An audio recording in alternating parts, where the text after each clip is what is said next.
আমার ভাইরা, হযরত ইব্রাহিম আলাইহিস সালামের কথা আল্লাহ পাক কোরআনে কারিমে বলছেন সবর কারে কয়, দেখো শেখো সবর কারে কয়। আল্লাহ পাক বললেন, ইব্রাহিম তোমার বিবি আর তোমার নবজাতক এই সন্তানকে রেখে আসো মক্কা নগরীতে। তিনি চলে গেলেন, সেখানে ঘর নাই, বাড়ি নাই, কিচ্ছু নাই, চতুর্দিকে ধুধু বালু আর মরুভূমি। হযরতে হাজরা বলছেন, ইব্রাহিম সামান্য পানি আর খাবার দিয়া আমার সন্তান শুদ্ধ এখানে রেখে দিতেছো, আমি কি অপরাধ করেছি? কোনো জবাব নাই। দুইবার তিনবার বলার পরে হাজরা বলছেন, ইব্রাহিম গো, তবে কি আমার আল্লাহর হুকুম মতো আমারে রেখে যাচ্ছ নাকি? হযরত ইব্রাহিম আকাশের দিকে আঙ্গুল উঁচু করলেন। কথা বলবেন, বাক শক্তি বেরোচ্ছে না। 80 বছর বয়সের সময় একটা বাচ্চা আল্লাহ তারে দিচ্ছেন।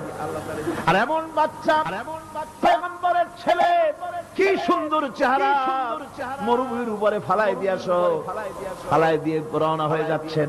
মুখ দিয়া কথা সরছে না, আকাশের দিকে দেখালেন। হযরত হাজরা বুঝতে পারলেন। হযরত হাজরা বলেন, ইব্রাহিম কোনো চিন্তা নাই, নিশ্চিন্ত মনে বাড়ি ফিরে যাও। আমি আমার আল্লাহর উপরে এতটা ভরসা করি, আল্লাহর হুকুমে যদি আমার এখানে রেখে যেয়ে থাকো, আল্লাহ পাক আমাকে আর আমার কলিজার টুকরা ইসমাইলকে পানিতে আর খাবারে মারবেন না, অবশ্যই তিনি ব্যবস্থা করবেন। ব্যবস্থা হয়ে গেল। হযরত ইসমাইল বড় হয়ে গেলেন। আল্লাহ পাক অর্ডার করলেন, জবাহ করো ছেলেকে। হযরত ইব্রাহিম আলাইহিস সালাম যখন জবাহের প্রস্তাব করলেন, হযরত ইসমাইল তা আপত্তি করতেন, বাবাজি আমার মায়ের আর আমাকে বাচ্চা অবস্থায় ফেলে গেলেন, খাবার দেন নাই, পরার দেন নাই, বছরের পর বছর আমাদের এখানে কাটলো, দেখতেও আসেন নাই, আজ আসছেন জবাহ দিতে।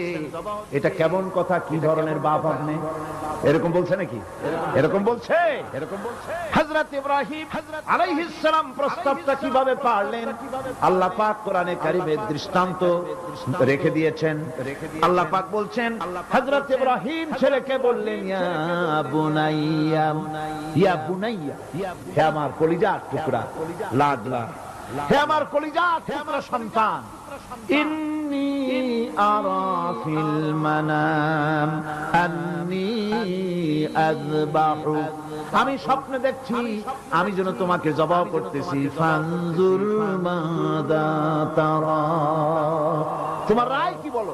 আমি তো স্বপ্নে দেখছি যে আমি তোমার জবাহ করতেছি, এখন তোমার রায় কি? তোমার মত কি? হযরত ইসমাঈল আলাইহিস সালাম শুনিয়া দিলেন দৌড় নাকি?